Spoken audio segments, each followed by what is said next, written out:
it's your host over here, Runa, and I got a special invitation for you. Join me and the Changemakers in the No More Boxes movement, where we are raising awareness towards this limiting and isolating behavior that we human beings are constantly doing, placing ourselves and others into boxes.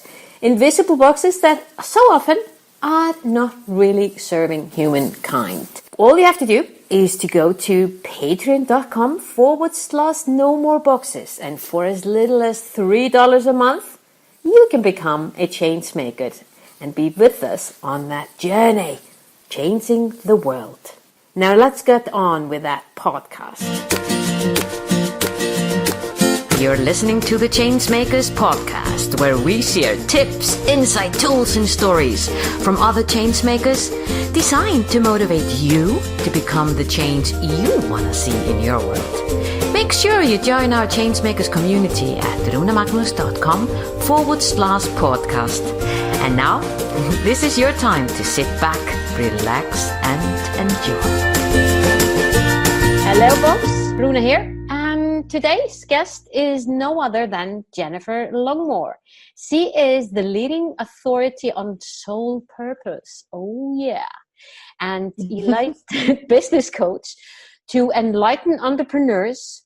She's a sought-after media personality, a 3-time best-selling author, and she's also a world-renowned for her laser-like clarity in seeing into the depths of your soul and bridging your connection to universal consciousness.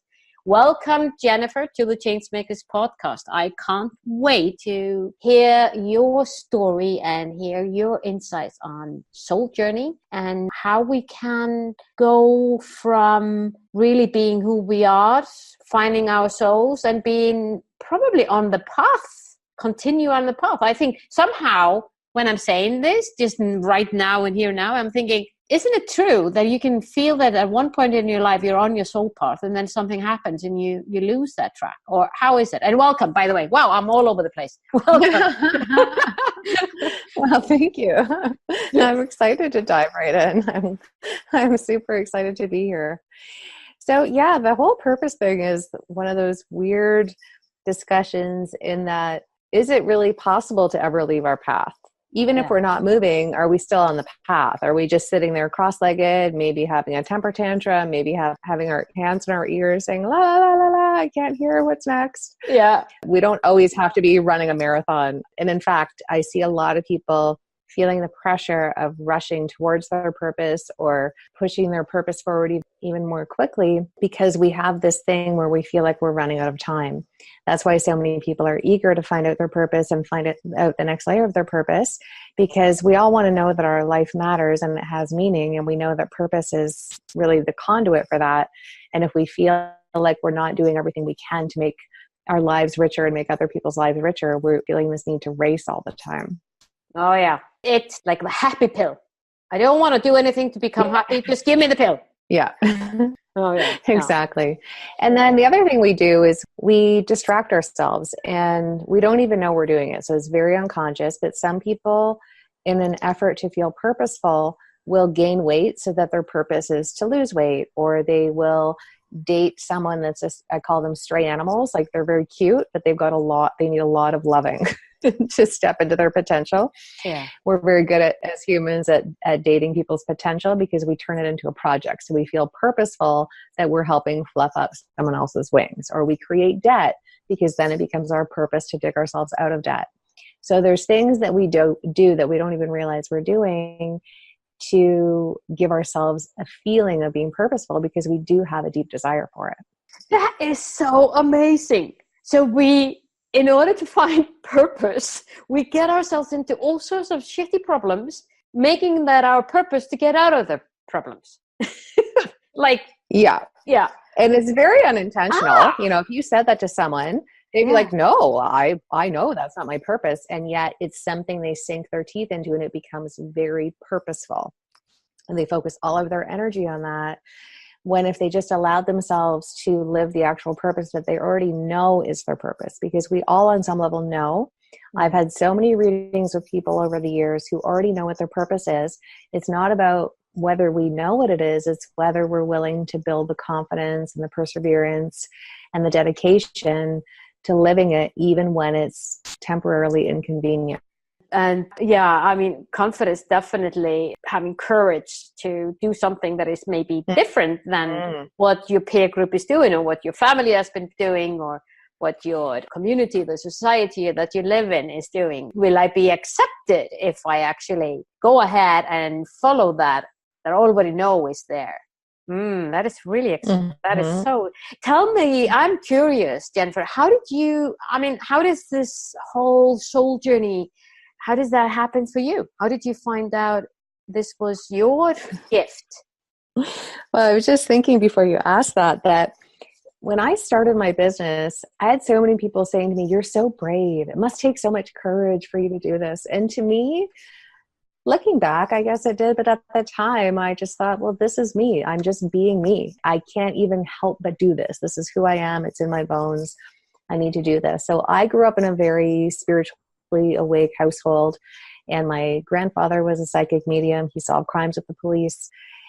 And this is how we spoke at home. And then I went to school and learned very quickly that people get very uncomfortable around this kind of stuff. I didn't realize that, just as none of us do. We think that what happens at home happens in everyone's home until we go out in the world and realize that it doesn't. And then I went to school and trained as a forensic social worker, and I went into that field for a long time. So it was quite a leap in the sense that I was, first of all, not having a job. And secondly, that I went from forcing myself on people, basically, and forcing people to have conversations with me, to people contacting me and saying they wanted to talk to me about the very things that I used to have to talk about before: sexual abuse, domestic violence, addiction, all kinds of things. But in my mid-20s, I was working in forensics. I had massive adrenal fatigue. And I was either having just enough to pay my bills every month or not quite enough to pay my bills. And I knew that no matter how much of a very tiny raise I would get every few years, that I would never get out of that cycle. And I thought, oh my goodness, if I have to live this way for the next 40 years until I retire, this is what hell is. This has got to be what everyone refers to. That this is not me. And I didn't even really think of myself as money driven. I did not like living for the weekends, and I did not like Sunday night dread and Monday morning dread. But I also didn't know that there was a job out there for me. And I started meeting people that were doing this as a business. And I thought, I better start going to these meetings that these aliens go to. That's what it felt like. Like I was learning from aliens and they were speaking this foreign language to me. And I was attending these networking events. Like, what happens at these networking events?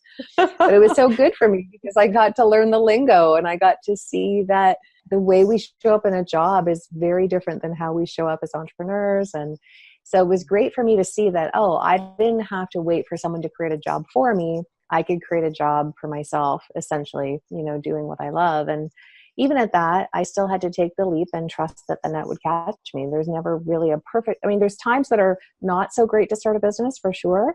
But at the end of the day, there's never really a perfect time. And so at some point you have to just kind of take the plunge and treat it like an adventure.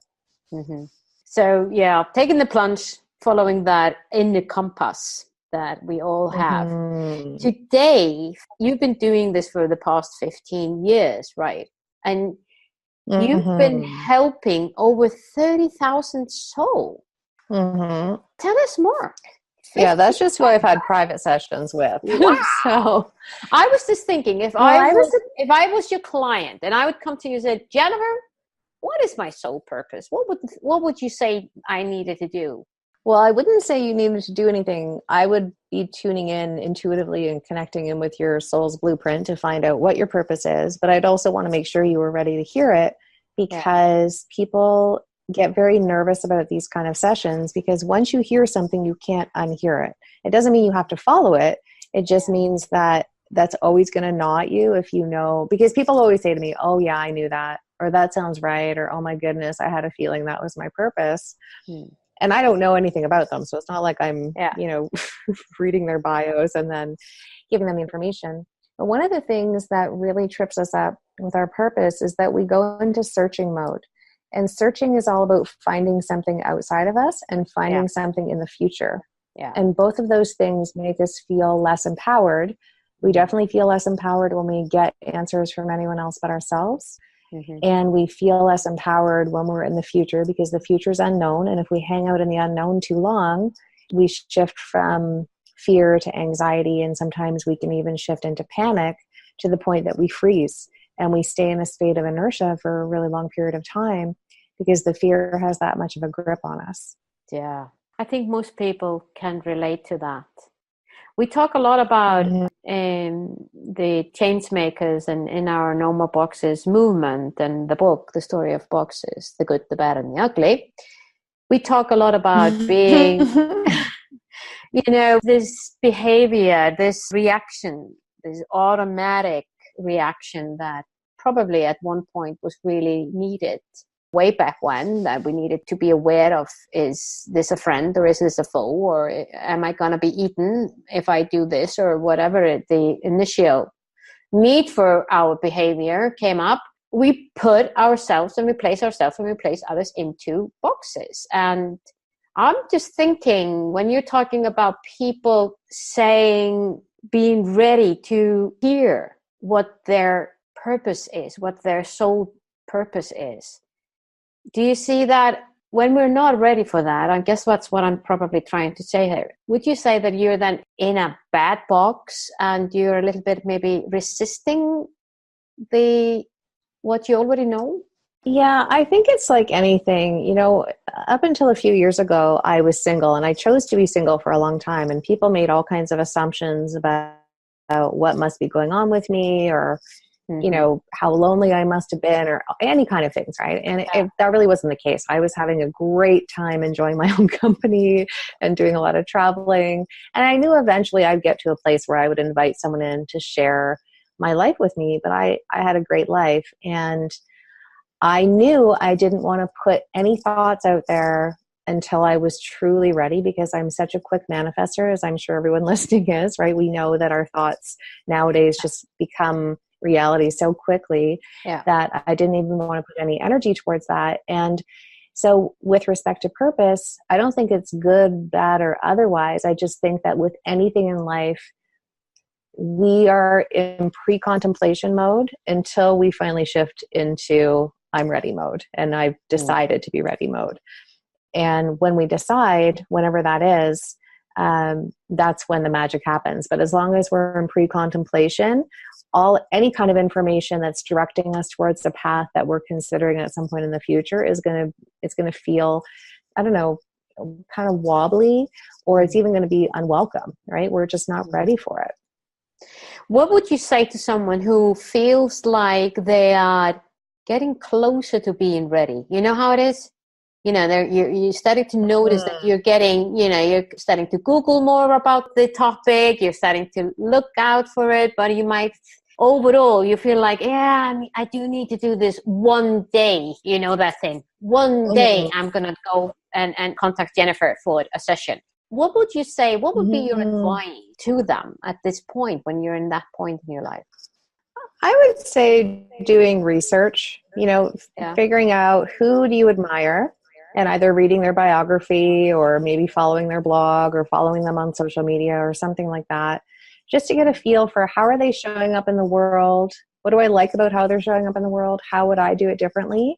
And just be in a place of curiosity, because at some moment, something's going to click. The switch is going to go off when we're exposed enough to people that are doing things that we want to do. And then we'll just find in our consciousness that there's a shift, and all of a sudden we'll be ready. But we really can't force readiness. People think that you can. I don't really believe you can. I believe that we can decide, and we can decide as quickly as we choose to. But the decision has to be heartfelt. It can't just be sort of, a hollow statement that we're making, just, just throwing it out in the universe. We have to really believe in it. Yeah, I agree with you on that one for sure. So for many people who are maybe where you were at the time, and yourself, when you discovered you already knew and you started to do what you love to do, often it has to do with being able to sustain yourself, like financial reasons, that you keep on doing the day-to-day job and running Mondays and all of that. So I know that you've been working on helping people releasing money blocks. Yeah. What would you advise people to do to get rid of those money blocks? Money blocks, that's a new term for me. I actually just created a new masterclass on that because it's such a prevalent thing, and purpose and money are so tied in together because we do need the resources to live our purpose, and we can also feel guilty about receiving those resources to live our purpose, especially when things come so natural to us. It's very easy for me to help people figure out what their hidden jackpots are, what their blocks are, how to clear it all, how to have them, help them have aha moments and have them go and celebrate out in the world and do their thing. That's just something I've done my whole life. So initially it felt kind of weird to be compensated for that because I would actually pay to do it. I just love doing it so much. And, but we do have different blocks, and one of the biggest ones is self-worth, right? We have to feel worthy of living our purpose. We have to feel worthy of being compensated for our purpose. And we also have to feel deserving. And although they sound like they're the same thing, they are slightly different, right? We can know our worth. We can know what our hourly rate should be, or what we should charge for our products or whatever. It's another thing to feel deserving of receiving that. So that's the starting place, is to really just get a handle and tune in intuitively and say, okay, on a scale of 1 to 10, how worthy do I feel of X, and how deserving do I feel of X? And then what am I going to seek out? What am I actively going to do? Or who am I going to mentor with? Or what classes am I going to take? What books am I going to read, etc., that are going to help balance that out? Because when the deserving and the self-worth thresholds, I'll call them, are really high, we feel way more confident about doing things, and we're far less likely to hold ourselves back because our cups feel full. Wow. On the scale to 0 to 10, how worthy am I of having all the wealth in the world, or sustain myself? So whatever the question would be. Yeah. Really taking your pulse and raising your awareness towards your own worthiness. Yeah. Anytime I don't have the volume of sales that I expect to have, for example, if I'm launching a particular program, I always check in on that. And I say, okay, well, how worthy do I feel of sharing this with the world, and how deserving do I feel of receiving for sharing this with the world? It's usually a receiving muscle. We tend to have, for those of us that are in service-based businesses, we are pretty good experts at giving. We're not so great at receiving. And so it's typically that muscle. So that's just my cue to do the inner work that I need to do, or to go hire a mindset coach, or whatever I need to do for me to shift that. It's not about the numbers, and it's not about the money and the signups. It's just about the fact that that's a signal to me that something in me is ready to shift. Watching the signal, there is something within me that is ready to shift. Jennifer, that is so beautiful. I know that all information about you and about your business and how to contact you is on our show notes, but just for the record, where should our audience go when they want to know more about Jennifer? Well, I think if we want to have more of a money conversation, then going to souljourneys.ca/divine-compensation would be a great place to start. I also spend a lot of time on Facebook. I have a group called the Purpose Posse, which is helping entrepreneurs scale their spiritual business. So that's also another great place to find me. I probably spend a little bit too much time there, but that's a great way to stay in touch. That's a great way to stay in touch. Well, thank you, Jennifer, for your insights. It's so worth it for us all. So thank you so much. Thank you for having me. It's been a lot of fun.